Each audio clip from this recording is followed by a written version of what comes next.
الحمد لله نحمده ونستعينه ونستغفره ونؤمن به ونتوكل عليه ونعوذ بالله من شرور أنفسنا ومن سيئات أعمالنا من يهده الله فلا مضل له ومن يضلل فلا هادي له ونشهد أن لا إله إلا الله وحده لا شريك له ونشهد أن سيدنا ومولانا محمدا عبده ورسوله أما بعد فأعوذ بالله من الشيطان الرجيم بسم الله الرحمن الرحيم إلا من أتى الله بقلب سليم صدق الله مولانا العظيم وصدق رسوله النبي الأمي الكريم ونحن على ذلك لمن الشاهدين والشاكرين والحمد لله رب العالمين برشد اللهم صل على اللهم بارك على محمد وعلى آل محمد كما باركت على إبراهيم وعلى آل إبراهيم إنك حميد مجيد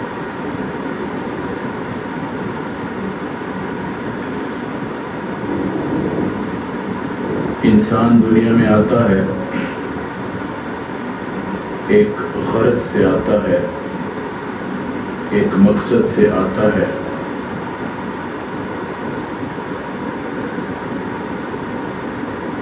دنیا کی غرض اور مقصد یہ ہے کہ دنیا جو ہے یہ امتحانی حال ہے، یعنی ایک شخص اگر مدرسے میں سبق پڑھے یا اسکول یا کالج یا یونیورسٹی کا سبق پڑھے تو پورا سال اس سبق کو پڑھتا ہے، ان کتابوں کو پڑھتا ہے، لیکن سال کے آخر میں اس سے امتحان لیا جاتا ہے۔ اگر یہ اسٹوڈنٹ یا یہ طالب علم اس امتحان میں کامیاب ہو جائے، اس فکر میں کامیاب ہو جائے تو اس کو اگلے کلاس میں داخلہ دیا جاتا ہے، اور اگر اس امتحان میں کامیاب نہ ہو تو پھر اس کو آنے والی کلاس میں داخلہ نہیں دیا جاتا، اس کو دوبارہ اسی کلاس میں بٹھا دیا جاتا ہے کہ وہ دوبارہ اس کو پڑھے اور سیکھے۔ یہ تو دنیا کی درسگاہیں ہیں، یہ تو دنیا کے معاملات ہیں، یہ تو دنیا کے شعبہ جات ہیں۔ ہمیں یہاں بھیجا گیا ہے اس غرض کے ساتھ کہ ہم اللہ اور اس کے رسول کو پہچان لیں۔ ابھی پورا سال جب گزر جائے کتابوں والے کے کتابیں پڑھنے کے لیے، کتابیں پڑھ کر پورا سال گزر جائے، مدرسے کا طالب علم ہوگا یا اسکول کا طالب علم ہوگا، استاد جب پیپر بنائے گا تو چھپ کر بنائے گا کہ کویسچن شیٹ کسی کو پتہ نہ چل جائے، اس میں جو سوال آئے ہیں یہ کسی کو پتہ نہ چل جائے۔ لیکن اللہ رب العالمین نے ہمیں آخرت کے سوال بھی دے دیے اور جواب بھی دے دیے کہ سوال کیا ہے اور جواب کیا ہے۔ سوال دے دیا گیا کہ اپنے رب کو پہچانو، اب جواب بھی ہمیں دے دیا گیا کہ رب کیسے پہچانا جاتا ہے، رب کو پہچاننے کے طریقے کیا ہیں، رب کو پہچاننے کے اصول کیا ہیں، یہ بھی بتا دیا گیا۔ رسول اللہ صلی اللہ علیہ وسلم کی سنتوں میں کامیابی ہے، یہ بھی ہمیں بتا دیا گیا۔ حرام مت کھاؤ، حرام مت کماؤ، حرام سے بچو، یہ بھی ہمیں بتا دیا گیا۔ سود مت کھاؤ، سود سے بچو، سود سے دور رہو، یہ بھی ہمیں بتا دیا گیا۔ یعنی جو خسارے کے راستے ہیں اس سے ہمیں بچا لیا گیا ہے، اور ہمیں اس کی رہنمائی کے لیے قرآن مجید دے دیا گیا ہے۔ اس کی رہنمائی کے لیے ہمیں احادیث کی کتابیں ہمارے سامنے ہیں، اس کی رہنمائی کے لیے ہمارے پاس علماء کرام مشائخ اعظام ہیں. اب ہم تلک ہے یہ کام کہ ہم اللہ کو پہچانتے ہیں یا نہیں. ابھی اگر ایک بچہ ہے ہائی سے ہائی اسکول میں سبق پڑھے, مہنگے سے مہنگے کالج, مہنگے سے مہنگی یونیورسٹی میں سبق پڑھے, داخلہ لے, لیکن یہ لڑکا, یہ اسٹوڈنٹ اگر سبق پڑھنے والا نہ ہو, وہ سبق نہ پڑھے, تو اس کے والدین کی فیس ضائع ہو جاتی ہے. اور اگر ایک بچہ ہو وہ عام سے اسکول میں پڑھے, اس کے والدین کے پاس یونیفارم کے پیسے نہیں ہیں, اس کے والدین کے پاس کتابوں کے پیسے نہیں ہیں, اگر وہ دل لگا کر پڑھے تو قسم خدا کی یہ کامیاب ہو جائے. تو اللہ کے ہاں قابلیت نہیں چلتی, اللہ کے ہاں قابلیت نہیں چلتی, اللہ کے ہاں مقبولیت چلتی ہے. اپنے آپ کو اللہ سے مقبول کرانا ہم سیکھ جائیں. ہم کیسے مقبول ہوں گے؟ ہم کیسے مقبول ہوں گے؟ ہم ایسے مقبول ہوں گے کہ لوگوں کے لیے دلوں کو فراخ کر لیں. اپنا گناہ تو ہم چھپاتے ہیں, اپنا عیب تو ہم چھپاتے ہیں, اپنی کوتاہیاں تو ہم چھپاتے ہیں, اپنے شر جو ہیں ہم چھپاتے ہیں, لیکن دوسرے کا کوئی چھوٹا سا غلطی یا چھوٹی سی غلطی, چھوٹا سا کچھ عیب نظر آ جائے, ہم اس کو دنیا میں اچھالتے ہیں. زندگی تو اس چیز کا نام نہیں ہے کہ زندگی بس گزر رہی ہے. پچھلا ہفتہ تھا, دیکھیں کیسے گزر گیا ہفتہ, ایسے ایسے گزر گیا, پتہ بھی نہیں چلا. کل کا دن کیسے گزر گیا پتہ بھی نہیں چلا. یہ موم کی مثال ہے. موم بتی ہوتی ہے, جلا لو, وہ پگھلتی ہے, پگھلتی ہے, اس کی ایک مقدار ہوتی ہے, 1 گھنٹہ جلے گی, 2 گھنٹے, آخر میں وہ ختم ہو جائے گی, بسم ہو جائے گی, راکھ ہو جائے گی. اور ہماری زندگی کی مثال بھی اسی چیز پہ مبنی ہے, لیکن اس طرف تھوڑا سا عقل ہماری جاتی نہیں ہے, کیونکہ ہمیں اس دنیا نے پاگل کر دیا ہے, ہمیں اس دنیا کی لالچ نے پاگل کر دیا ہے, ہمیں اس دنیا کی شہرت نے پاگل کر دیا ہے, ہمیں اس دنیا کی شہرت نے, ہمیں اس دنیا کی عزت نے پاگل کر دیا ہے. ہم دنیا کی عزت کو عزت سمجھتے ہیں, ہم دنیا کی عزت کو عزت سمجھتے ہیں, اور دنیا کی رسوائی کو رسوائی سمجھتے ہیں. دنیا کی رسوائی کو رسوائی سمجھتے ہیں. ہم سوچتے ہیں کہ ہمارا عیب کسی کے آگے ظاہر نہ ہو, ہمارا عیب کسی کے آگے ظاہر نہ ہو. ہم جو بھی لگے بس سب دنیا سمجھے یہ بہت بڑا ولی اللہ ہے, یہ بہت بڑا تقویدار ہے, یہ بہت بڑا متقی ہے, پرہیزگار ہے. لوگوں کی خاطر ہم سب کچھ کرتے ہیں, لیکن اللہ رب العالمین کی خاطر کچھ نہیں کرتے. اگر یہی اعمال, یہی سوچ ہم اس کو کنورٹ کر لیں اللہ کی رضا کے اوپر, قسم خدا کی ہمارے لیے دنیا بھی بہترین ہو جائے گی اور آخرت بھی بہترین ہو جائے گی. اخلاص والے کون لوگ ہوتے ہیں؟ اخلاص والا ایک بندہ ہوتا ہے, وہ ہدایت کا چراغ ہوتا ہے. کیا ہوتا ہے؟ ہدایت کا چراغ ہوتا ہے. اخلاص والا ہدایت کا چراغ ہے. اخلاص والے کی نشانیاں کیا ہیں؟ اخلاص والے کی, ہر کوئی کہتا ہے میں مخلص ہوں, میں مخلص ہوں, لیکن اخلاص والا ہے کون؟ اس کی نشانیاں کیا ہیں؟ سب سے بڑی اس کی نشانی یہ ہے کہ وہ آپ کے لیے راستوں کو ہموار کرتا ہے. وہ آپ کے لیے وہ چاہتا ہے جو اپنے لیے چاہے, بلکہ اپنے سے اچھا چاہتا ہے دوسروں کے لیے. اور اگر یہ نہ ہو اس میں تو وہ اخلاص والا نہیں ہے. دنیا کے کام کے لیے ہم بھاگتے ہیں, دن کو بھی بھاگنا, رات کو بھی بھاگنا, سوچنا کہ دنیا کا کام کیسے پورا ہوگا, دنیا کا کام کیسے ہمارے ایک آخری لمحے تک پہنچے گا. جب دنیا کا کام آخری لمحے تک پہنچتا ہے کیا ملتا ہے؟ پیسہ ملتا ہے. مزدوری ملتی ہے. ایک دنیا کی مزدوری ہے, ایک اللہ کے ہاں مزدوری ہے. اللہ کے ہاں کیا مزدوری ہے؟ وہ مزدوری ایسی مزدوری ہے کہ آپ کو نظر نہیں آئے گی. آپ لوگوں کے ساتھ اچھا کرو, قسم خدا کی آپ کے ساتھ کل اچھا بھی ہوگا اور ثواب بھی آپ کو ملے گا. ہمارا دین تو ایسا دین ہے, ہمارا اسلام تو ایسا اسلام ہے, اس میں پتھر ہٹانے پہ بھی نیکی ملتی ہے, پتھر ہٹانے پر بھی ثواب ملتا ہے. کسی کو راستہ دکھا دو, اس پر بھی ثواب ہے, اور صدقے جاریہ کا ثواب بول دیا گیا. اتنا بہترین مذہب, اتنا بہترین مسلک, اتنا بہترین اسلام, آج اس اسلام کی قدر نہیں ہمارے پاس. آج اس اسلام کی قدر نہیں ہے ہمارے پاس. اکثر لوگ کہتے ہیں یہ صوفیاء کہاں سے آئے ہیں, یہ درویش لوگ کہاں سے آئے ہیں, یہ بزرگ کہاں سے آئے ہیں. حضرت موسیٰ علیہ السلام کا زمانہ تھا. حضرت موسیٰ علیہ السلام کے زمانے میں حضرت موسیٰ علیہ السلام کے پاس ایک خاتون آئی اور حضرت موسیٰ علیہ السلام کو کہا کہ میرے بچہ ہوگا یا بچی ہوگی.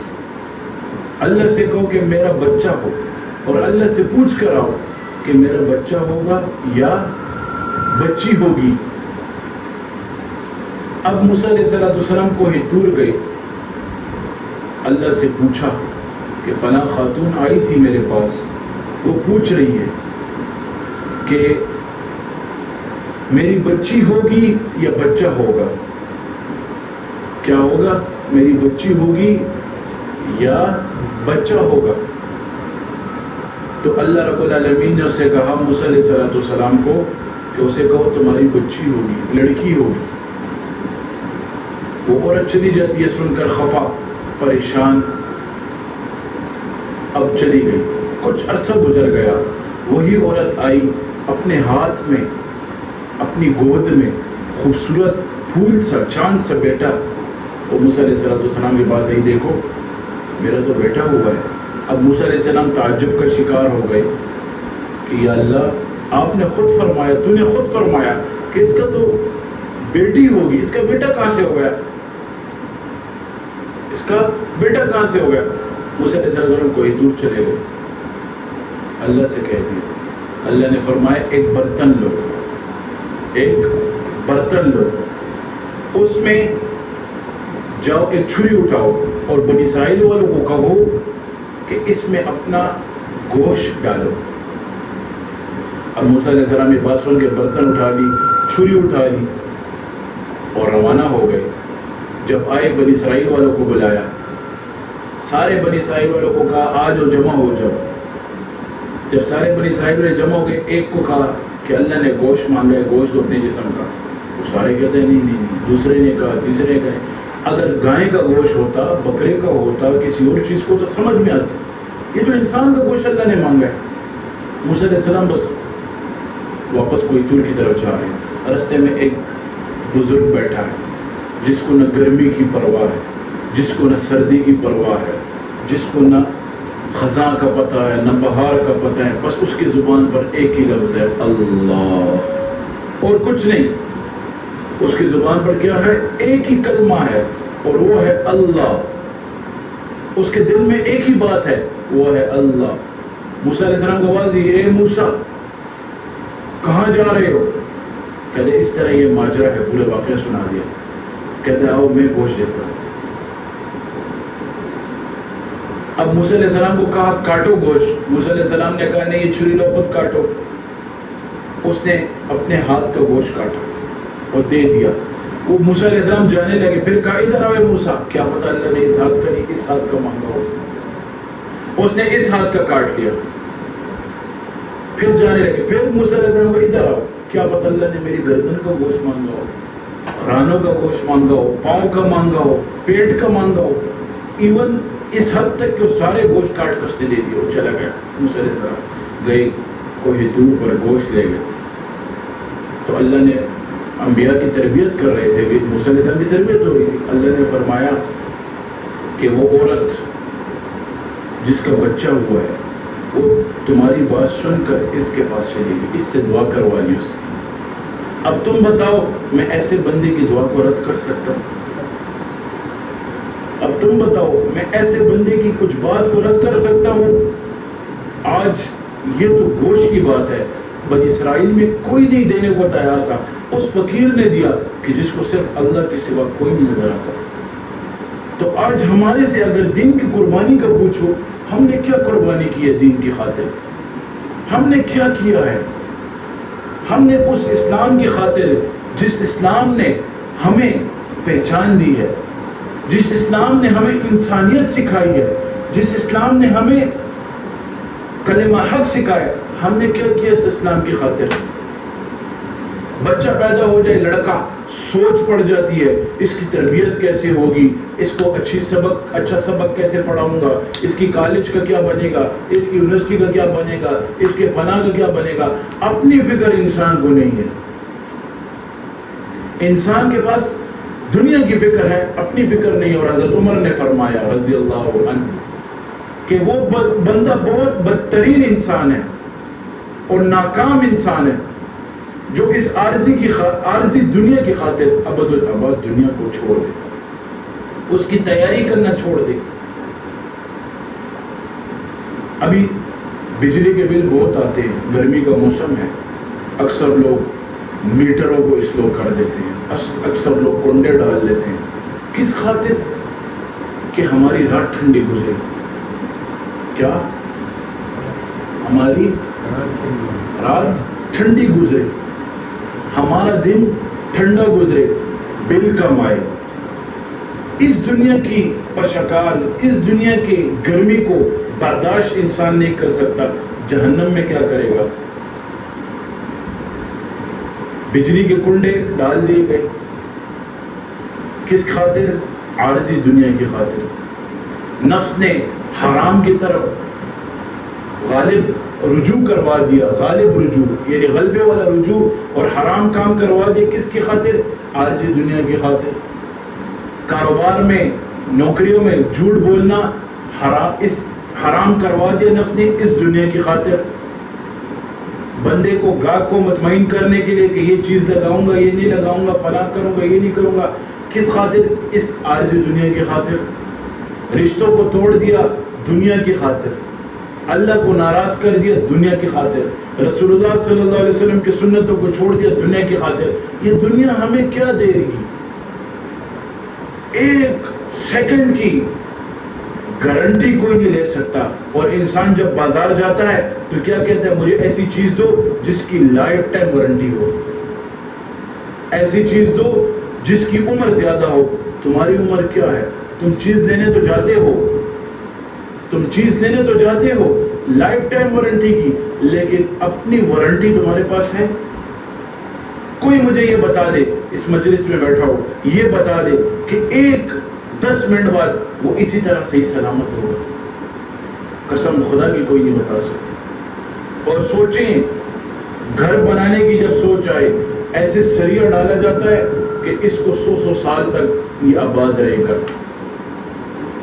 سواری ایسی دی جاتی ہے کہ یہ بہت ٹینشن۔ یہ ہمارا حال ہے۔ اور اللہ تو بہت کریم ذات ہے، ہم سے محبت کرتا ہے، ایسی محبت۔ وہ حدیث شریف ہے کہ 70 ماہیں، قسم خدا کی ایک بزرگ کہہ رہا تھا کہ 70 ماہوں کی تو مثال دی ہے، اللہ اتنا پیار کرتا ہے جس کی کوئی مثال ہی نہیں۔ ایک ماں بچے سے کتنا پیار کرتی ہے، کتنا پیار کرتی ہے جس کی کوئی حد نہیں، تو اللہ کتنا پیار کرتا ہوگا۔ ہم اس کے بندے ہیں، ہم اس کے بندے ہیں، ہم سے کتنا پیار کرتا ہے۔ ہم نے کبھی سوچا ہے کہ اللہ ہم سے کتنا پیار کرتا ہے؟ کہتے ہیں گنہگار بندے کی توبہ کا انتظار کرتا ہے۔ جو گنہگار ہوتا ہے، جس کو معاشرے میں بدترین سمجھا جاتا ہے، جس کو معاشرے میں برا سمجھا جاتا ہے، اس کی توبہ کا انتظار کرتا ہے۔ موسیٰ علیہ السلام کا زمانہ تھا، ایک بدماش، کیا بدماش، اس کو ساری قوم اکٹھی ہو گئی، موسیٰ علیہ السلام اکٹھی ہو گئے، اس کو اس قوم سے نکال دیا. اس کے پاس گھر میں جتنا کھانا تھا، جتنا پینا تھا، جتنے پہننے کے کپڑے تھے، وہ سارے اس نے اٹھائے کسی جنگل کی طرف چلا گیا. جب جنگل کی طرف گیا تو اب دن گزار رہا ہے، اپنی زندگی کے دن گزار رہا ہے، کھا رہا ہے، پی رہا ہے، کھا رہا ہے، پی رہا ہے. ایک دن آ گیا، اس کے پاس کھانے کا کچھ نہیں، اس کے پاس پینے کا کچھ نہیں. اب ادھر دیکھتا ہے کچھ نہیں، ادھر دیکھتا ہے کچھ نہیں، آگے دیکھتا ہے کچھ نہیں، پیچھے دیکھتا ہے کچھ نہیں. آخر میں اوپر دیکھا، کہا یا اللہ. ابھی سوال سنیں، اس کے اللہ کے ساتھ پکار، یا اللہ میں نے تو تیرے بارے میں سنا ہے تو بڑا رحیم ہے، میں نے تو تجھے سنا ہے تیرے بارے میں تو بڑا کریم ہے، تو بڑا مہربان ہے، تو بڑا مہربان ہے. مجھے ساری بستی والوں نے نکال دیا ہے، مجھے ساری بستی والوں نے نکال دیا ہے، آج میرے پاس تیرے سوا کوئی نہیں ہے. اے اللہ میں نے اپنے مطلب کے وقت تجھے پکارا ہے، مجھے معاف کر دے. یہ الفاظ کہنے تھے، اس کی روح قبض ہو گئی، اس کی روح قبض ہو گئی. موسیٰ علیہ السلام آرام فرما رہے ہیں، خواب آیا. اے موسیٰ، کس کو خواب آیا؟ وقت کے پیغمبر کو، وقت کے پیغمبر کو خواب آیا. اے موسیٰ جاؤ فلاں جنگل میں میرا ایک ولی پڑا ہے، اس کا جنازہ پڑھا لو، اور سنو اپنی قوم میں اعلان کرو جو اس جنازے میں شامل ہوا میں اس کی مغفرت کروں گا. اور یہ میں ایک تھوڑی سی بات بھول گیا تھا، اس نے یہ بھی بولا یا اللہ مجھے بخش دے، مجھے معاف کر دے. یہ بات کہہ کہ جب وہ فوت ہو گیا تو موسیٰ علیہ السلام کو جب یہ اللہ رب العالمین نے یہ خواب میں کے ذریعے سے القاء کی، بتایا کہ جو میرے ولی کا جنازہ پڑھ کے آؤ اور اپنی قوم کو بتاؤ اگر جو اس جنازے میں شامل ہوگا میں اس کی بھی مغفرت کروں گا. اب جب موسیٰ علیہ السلام نے قوم میں اعلان کیا کہ اس طرح ایک ولی ہے، آؤ اس کا جنازہ پڑھنے جاتے ہیں، جب وہ قریب گئے، جنگل کے قریب گئے، اس کو دیکھا، جنگل میں اس کو دیکھا، اس کے قریب گئے، موسیٰ علیہ السلام پریشان ہو گئے، اللہ یہ تو بدماش تھا. ابھی موسیٰ علیہ السلام کو ساری قوم کہتے ہیں تو بدماش تھا، یہ کیسے اللہ کا ولی بن گیا؟ تو موسیٰ علیہ السلام اللہ تعالیٰ کی طرف انہوں نے دوبارہ رجوع کیا.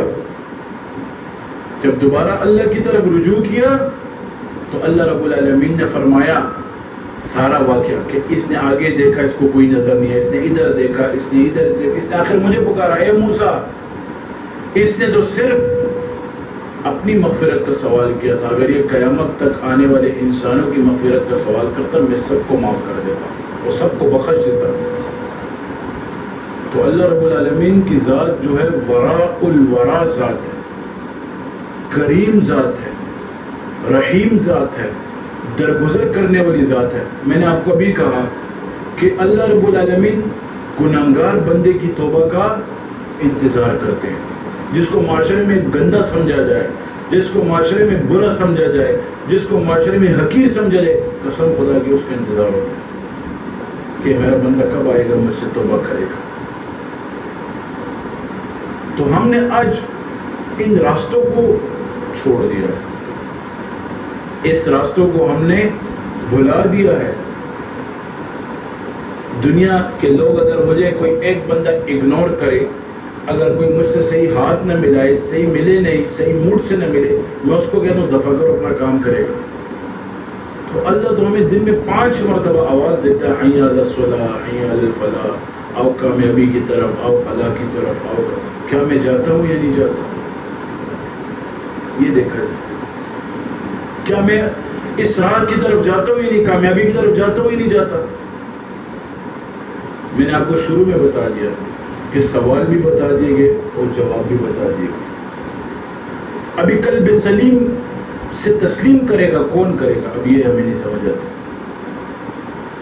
واقعات، ہم نے دنیا کو واقعات سمجھا ہوا کہ بس یہ واقعہ ہے، دنیا چل رہی ہے، ہم واقعہ نہیں. آخرت کی ایک منزل ہے، اس کی تیاری کرنی ہے. کیا کرنی ہے؟ اس کی تیاری کرنی ہے. خواجہ بہاؤالدین زکریا رحمۃ اللہ علیہ انتقال کر گئے. خواب میں ایک مرید کی زیارت ہوئی. حضرت سے کہا، حضرت کو دیکھا انہوں نے، جنت کی پوشاک پہنی ہوئی ہے اور جنت میں گھوم رہے ہیں. حضرت سے سوال کیا کہ جنت میں مزہ ہے یا نہیں؟ تو خواجہ بہاؤالدین زکریا رحمۃ اللہ علیہ نے فرمایا کہ جنت میں تو مزہ ہے، لیکن اپنا بستر چھوڑ کر سردی کی راتوں میں، اپنا بستر چھوڑ کر سردی کی راتوں میں اٹھ کر ٹھنڈے پانی سے وضو کرنا اور نماز پڑھنا، اس جیسے مزہ یہاں بھی نہیں ملا. تو اب انہوں نے تو خواب کی زیارت ہے، تو ہر کسی کا خواب ہوگا، یہ تو کتاب میں ان کے مرید نے لکھا ہے. لیکن اب دیکھا جائے کہ ہماری نماز اس طریقے والی ہے یا نہیں. ہم بستر چھوڑ سکتے ہیں یا نہیں؟ ہم اٹھ سکتے ہیں یا نہیں؟ ہم تو اپنی دکان میں گاہک کھڑا ہو اس ٹائم نماز نہیں چھوڑ سکتے. اتنا نہیں کہہ سکتے آؤ دونوں اکٹھے نماز پڑھتے ہیں واپسی میں آ جائے. ہمیں یہ خوف ہوتا ہے کہ یہ کہیں اور نہ چلا جائے، کسی اور کے پاس نہ چلا جائے، کسی اور سے سودا نہ خرید لے. نماز کو لیٹ کر لیا، نماز کو لیٹ کر لیا اس وجہ سے کہ کسی اور سے گاہک سودا نہ خرید. گاہک پہ ایمان بن گیا. میں نے تو شروع میں بولا، دنیا، عارضی دنیا کی خاطر سب چیزوں کو بھلا دیا، عارضی چیز دنیا کی خاطر تمام چیزوں کو چھوڑ دیا، وہ راستوں کو چھوڑ دیا جو کامیابی کے راستے، وہ راستوں کو چھوڑ دیا جو فلاح و بہبود کے راستے. ابھی انشاءاللہ ہمارا اجتماع ہے، اس کی خاطر محنت کی جائے. دیکھیں ہر ساتھی کو چاہیے کہ اپنے حلقہ احباب میں جا کر ساتھیوں سے فنڈ اکٹھا کرے. پھر میں نے شروع میں ہی بات کر دی آپ لوگوں کو کہ اس بزرگ نے تو اپنے گوشت دے دیے، ہم اپنے جیب سے ایک پیسہ نہیں دے سکتے. کس کی خاطر؟ فنڈ کی خاطر. حالانکہ جس جگہ سے فائدہ ہو، جس جگہ سے کچھ مل رہا ہو، اس جگہ کی قدر کرنی چاہیے. پھر اس نسبت کی تو اتنی قدر کرنی چاہیے کہ اس نسبت کی وجہ سے ہمیں اللہ ملا ہے، اس نسبت کی وجہ سے ہمیں سب کچھ ملا ہے. لیکن ہم نے اس نسبت کے لیے کیا کیا ہے؟ تن من لٹایا یا نہیں لٹایا؟ جان تو چھوڑو، من لٹانا چاہیے، من کے بعد پھر تن لٹانا چاہیے. اللہ رب العالمین ہم سے راضی رہے. ہر وقت یہ دعا کرنی چاہیے کہ اللہ راضی رہے. دنیا نہیں راضی ہو سکتی، دنیا کی رضا کوئی رضا نہیں ہے، دنیا کی رضا کوئی رضا نہیں ہے. اللہ راضی ہوگا تو سب کچھ ہے. اگر اللہ ناراض ہے تو کچھ، ساری دنیا راضی ہو اور اگر اللہ ناراض ہو، قسم خدا کی ایسے دنیا پہ لعنت ہو. اور اگر ساری دنیا ناراض ہو، اللہ راضی ہو، تمہاری اسی میں کامیابی ہے. کس چیز میں کامیابی ہے؟ اللہ کی رضا میں. اللہ راضی ہوگا کامیابی ہے، اللہ ناراض ہوگا ناکامی. چاہے آپ کی دنیا میں جس قسم کے عہدیداروں سے تعلق ہو، بظاہر تو یہ لگ رہا ہوگا کہ یہ بندہ تو بڑا کامیاب ہے، فلاں ہے، ڈمکا ہے. نہیں، اللہ راضی ہے تو سب کچھ ہے، اور اگر اللہ ناراض ہے تو کچھ نہیں. اللہ کو راضی کرنا سیکھو. اللہ بہت آسانی سے راضی ہوتا ہے. دل میں توبہ کر لو، اللہ دل کے پوشیدہ رازوں کو، پوشیدہ باتوں کو سنتا ہے. علیم بذات صدور کسے کہا گیا؟ دلوں کے حال کو بھی جانتا ہے. دلوں کے اندر خیال گزرے اس کو بھی سمجھتا ہے، اس کو بھی جانتا ہے. ایک شخص ہے، گناہ کرنا چاہ رہا ہے. کیا کرنا چاہ رہا ہے؟ گناہ. اور گناہ نہیں ہو رہا، گناہ کی پوری کوشش کر رہا ہے، تمام اسباب اس کے پاس ہے، اور گناہ اس سے صادر نہیں ہو رہا. گناہ اس سے ہو نہیں رہا، تو سمجھ جاؤ اس پہ اللہ کی خصوصی فضل ہے اور رضا ہے اور کرم ہے۔ اب ایک بزرگ تھا، وہ کہہ رہا تھا، کہتے ہیں گناہ کیا ہے؟ گناہ دیکھیں، ایک بندہ گناہ کر لے، گناہ کرنے سے پہلے ڈر ہوتا ہے دل میں، اگر کوئی غلط کام کرے ڈر لگتا ہے، چور چوری کرے ڈر لگتا ہے، لیکن اس کے اندر شیطان گھستا ہے اور شیطان اس کا خوف ختم کرتا ہے، پہلے ماں کرو، چوری کرو، کچھ نہیں ہے، زنا کرو، کچھ نہیں ہے۔ اب جب بندہ گناہ کرتا ہے سارے دروازے بند کرتا ہے، تمام راستوں کو بند کرتا ہے کہ کوئی آ نہ سکے، کوئی دیکھ نہ سکے، کوئی میری رازوں کو سمجھ نہ سکے۔ لیکن اللہ اس ٹائم فرشتوں سے کیا کہتے ہیں؟ دیکھو اس نے سب سے حیا کی ہے، اس نے سب سے حیا کر لی، اس نے مجھ سے حیا نہیں کی، اس نے مجھ سے حیا نہیں کی۔ تو اپنے گناہوں کو رات کو سونے سے پہلے سوچنا چاہیے، سمجھنا چاہیے کہ میرے گناہ زیادہ ہیں کہ نیکیاں زیادہ ہیں۔ اگر میرے گناہ کم ہیں، نیکیاں زیادہ ہیں، تو رفتہ رفتہ گناہ کم ہو جائیں گے، اور اگر گناہ زیادہ ہیں، نیکیاں کم ہیں، تو پھر میں خسارے کی طرف چل رہا ہوں۔ اپنے اس چیز کی طرف دیکھنا چاہیے۔ تو ہم یہاں آتے ہیں، سلاسل کے اسباق طے کرتے ہیں، ہم سلسلے کے سبق طے کرتے ہیں، سلاسل پڑھتے ہیں۔ کس لیے پڑھتے ہیں؟ کس لیے پڑھتے ہیں؟ کہ ہمارا دل صاف ہو جائے، اور اگر میرا دل صاف نہیں ہے لوگوں کے لیے، تو پھر میں کس چیز کا فلاں فلاں فلاں ہوں؟ میں کیا ہوں پھر؟ کچھ نہیں۔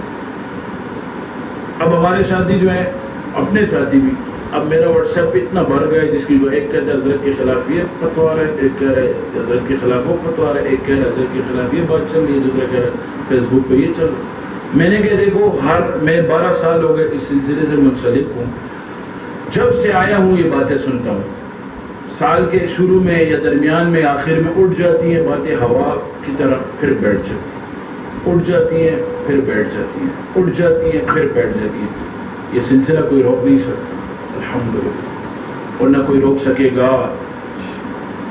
12 سال پہلے ہمارے صوبے میں 200 بندے نہیں تھے، 100 بندے نہیں تھے، میں آیا وہ بھی چلے گئے، وہ سارے سلسلہ چھوڑ کر بھاگ گئے۔ آج الحمدللہ مجھے خود نہیں پتہ کہ صوبہ خیبر پختونخوا میں ہمارے سلسلے کے کتنے ساتھی ہیں اور کتنے احباب ہیں، ذالک فضل اللہ الحمدللہ۔ تو اختلاف سے چیز ابھرتی ہے، اور اختلاف حق ہونے کی دلیل ہوتی ہے۔ ابھی کوئی کہے کہ اب ایک بندے نے فیس بک پہ دیا تھا کہ ایک گمراہ سلسلہ ہے، فلاں ہے، میں نے کوئی جواب، مجھے مینشن بھی کیا تھی غدین باری چیز، میں نے کہا یار جو خود گمراہ ہوتا ہے لوگوں کو گمراہ کہتے ہیں، جو خود ٹھیک نہیں ہوتا اس کو دنیا ٹھیک نہیں نظر آتی۔ اب میں نے کہا ایک بندہ علمی بات کرے، اس کے ساتھ علمی جواب دینا مزہ بھی کرے گا، اور اگر ایک بندہ علمی بات کو سمجھے نہیں، ڈائریکٹ بولے کہ یہ گمراہی ہے فلاں۔ ابھی فیوز النور اٹھا لو، آپ لوگوں نے سب نے فیوز النور پڑھی ہے، اس فیوز النور میں کیا گمراہی ہے؟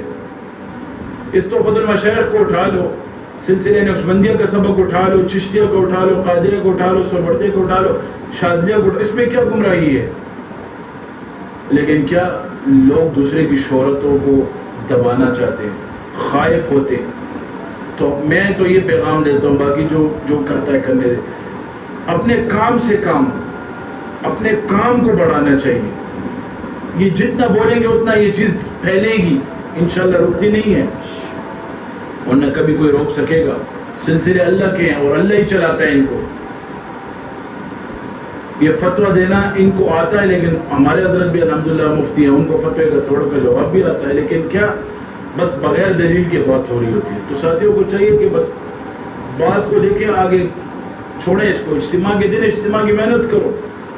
میں تو ایک چیز بھی نہیں دیکھتا، بس اجتماع کی محنت میں لگوں کہ اجتماع کی محنت ہو، اجتماع کی محنت اور اجتماع کی محنت۔ جو مجھے بھیج رہے چاہے قریبی ہے یا دور کا ساتھی ہے، میں دیکھتے ہی نہیں، اس کا جواب ہی نہیں دیتا۔ میں کہوں گا اب اس کا میں جواب دوں گا، اس کے ساتھ میں مصروف ہو جاؤں گا، مجھ سے اپنی محنت رہ جائے گی۔ اشرف علی تھانوی صاحب رحمۃ اللہ علیہ فرماتے ہیں کہ کام کرنے والے بنو، نام والے مت بنو۔ کام کرنے والے بنو گے، نام خود بخود بن جائے گا، اور جب نام کمانے والے بنو گے تو کام والے نہیں بن سکو گے۔ تو جو بندہ اپنے کام کے پیچھے لگے رہے، راستے میں یہ بغاوت کے راستے بھی آتے ہیں، اختلاف کے راستے بھی آتے ہیں، اعتراض کے راستے بھی آتے ہیں. ہم ہزاروں بار، لاکھوں بار، کروڑوں بار ذکر کرتے ہیں الحمدللہ ثم الحمدللہ، اس نسبت کی برکت سے اور کچھ نہیں. جب اس نسبت کی برکت سے کرتے ہیں تو ان باتوں کو دیکھا ہی نہیں جائے، ان باتوں کی طرف بالکل رغبت ہی نہ ہو، رجحان ہی نہ ہو. میرے پیارے بھائیو دوستو، عقیدہ اپنا درست رکھو. ہماری کسی کی ذاتیات سے کچھ کام نہیں ہے. ہمارے حضرت نے جو ہمیں علم دیا ہے، ہمیں جو نصاب دیا ہے، الحمدللہ یہی ہمارے لیے سب کچھ ہے. ہمیں سب کچھ جو دیا قرآن اور حدیث کے مطابق دیا ہے، شریعت کے مطابق دیا ہے. باقی ذاتی کمزوری ہر کسی میں ہوگی، لیکن سالک تب کامیاب ہوگا، کب کامیاب ہوگا؟ جب اس کو اپنے شیخ کے عیب نظر نہ آئے. اب بندہ جب فنا فی رسول میں جاتا ہے، تصوف کے 3 مرتبے ہیں، 3 منزلیں ہیں، فنا فی الشیخ، فنا فی رسول، فنا فی اللہ. وہ فنا فی الشیخ سے گزرے گا تو فنا فی رسول پہ جائے گا، اور اگر فنا فی الشیخ میں فیل ہو گیا تو پھر فنا فی رسول میں کہاں جائے گا؟ فنا فی رسول کے بعد پھر فنا فی اللہ ہے، فنا فی اللہ میں کیسے جائے گا؟ سالک تب کامیاب ہوتا ہے. خواجہ باقی باللہ رحمۃ اللہ علیہ فرماتے ہیں کہ سالک پہ ایک امتحان آتا ہے. وہ امتحان یہ ہے کہ جب وہ کمال نسبت تک پہنچتا ہے تو اس کو شیخ کے عیب نظر آنا شروع ہو جاتے ہیں. حالانکہ وہ عیب نہیں ہوتے، وہ شیطان اوپر لاتا ہے. اگر وہ اس ٹائم ان چیزوں سے گزر گیا تو وہ کمال نسبت تک پہنچ جاتا ہے. اور اگر اس چیز سے نہ گزرا اور چھوڑ دیا، اب شیطان کیا وسوسہ ڈالتا ہے کہ سلسلے میں آنے سے پہلے تو میرے ساتھ تمام معاملات ٹھیک تھے، سلسلے میں آ گئے ہوں، میرے ساتھ یہ مسئلہ چل رہا ہے، میرے ساتھ وہ مسئلہ چل رہا ہے، میرے پہ رجت آ رہی ہے، میرے پہ فلاں ہو رہا ہے، مجھے شیطان نے گھیر لیا ہے، میری پریشانی ختم نہیں ہوتی. دوسری شروع ہو جاتی ہے، تیسری شروع ہو جاتی ہے. اب شیطان کیا ہے؟ سالک کمال نسبت تک جانے والا ہے، شیطان روک رہا ہے. اور ہم کیا کرتے ہیں؟ ہم بھی دل برداشت ہو کے بیٹھ جاتے ہیں. او پہلے خوش سمجھو، پہلے تو کچھ نہیں تھا، پہلے تو یہ نہیں تھا. اور اب ہمارے پہ مسائل آ گئے، ہم پہ پریشانیاں آ گئی. دنیا کی خاطر ایک شخص باہر جائے، مزدوری کرے، کتنا تھک جاتا ہے. لوگوں سے گالیاں بھی سنتا ہے، اپنے نیک سے گالیاں بھی سنتا ہے، اپنے بڑوں سے گالیاں بھی سنتا ہے، بے عزتیاں بھی سنتا ہے. یہ تو اللہ کا راستہ ہے، اس میں تھوڑا بہت تو آزمایا جائے گا نا. شیطان کے ساتھ نفس اور شیطان سے تیری جنگ جاری، کبھی اس کا پلہ باری، کبھی تیرا پلہ باری. تو یہ نفس اور شیطان کے ساتھ لڑائی ہے. ایک طرف نفس ہے، ایک طرف شیطان ہے. اور نفس کا وار شیطان سے خطرناک ہوتا ہے، کیونکہ گناہ تو نفس کرواتا ہے. اور سلسلے میں کس لیے آیا جاتا ہے کہ نفس کو دبایا جائے، شیطان کو سمجھا جائے کہ شیطان کہاں پہ وار کر رہا ہے. نفس کے وار کو سمجھا جائے کہ نفس میرے پہ کیوں وار کر رہا ہے. پھر ایک وقت آتا ہے انسان ایسے منزلیں اور ایسی منازل طے کرتا ہے کہ قسم خدا کی تصوف میں وہ ایک آنکھ بند کرتا ہے، اس کو تمام دیدار نصیب ہوتے ہیں. آتا ہے، ایسے منزلیں آتی ہیں.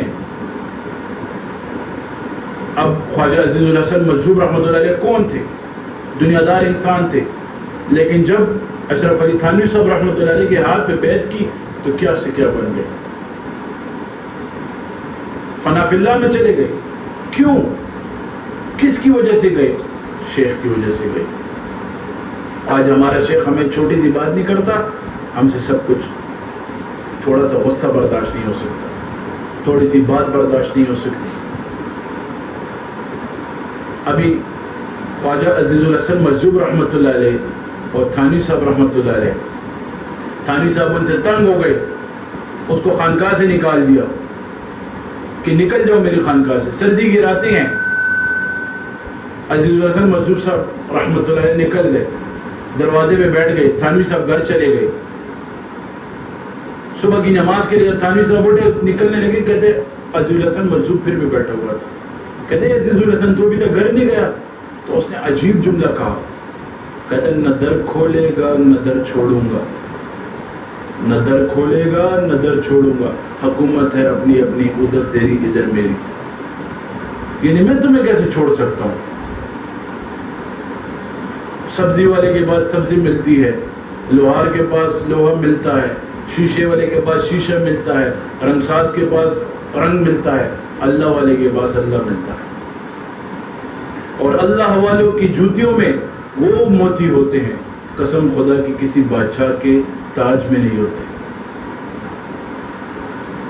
تو اپنے زندگی کے معاملات کو سمجھا جائے۔ میں نے آپ کو شروع میں یہ باتیں کر دی کہ جب ایک نسبت ملتی ہے تو انسان کمال کی طرف جاتا ہے، کاملیت کی طرف جاتا ہے۔ تو اللہ سے اپنی زندگی کے لیے خیر مانگنی چاہیے کہ اللہ میری زندگی جتنی بھی ہے اور جتنی گزر گئی، پچھلی زندگی پہ توبہ استغفار کرنا چاہیے، معافی مانگنی چاہیے جو گناہ ہوا ہے، اور آئندہ آنے والی زندگی پر اللہ سے کیا مانگنا چاہیے؟ پتہ ہے کیا مانگنا چاہیے؟ اللہ سے کہنا چاہیے اللہ آئندہ آنے والی زندگی میں ہمارے لیے عافیت لکھ دے، کبھی گناہ نہ ہو۔ اللہ سے مانگنا چاہیے، جب اللہ سے مانگو گے اللہ سب کچھ دے گا۔ اللہ رب العالمین ان باتوں پر عمل کرنے کی توفیق نصیب فرمائے۔ وآخر دعوانا ان الحمد للہ رب العالمین۔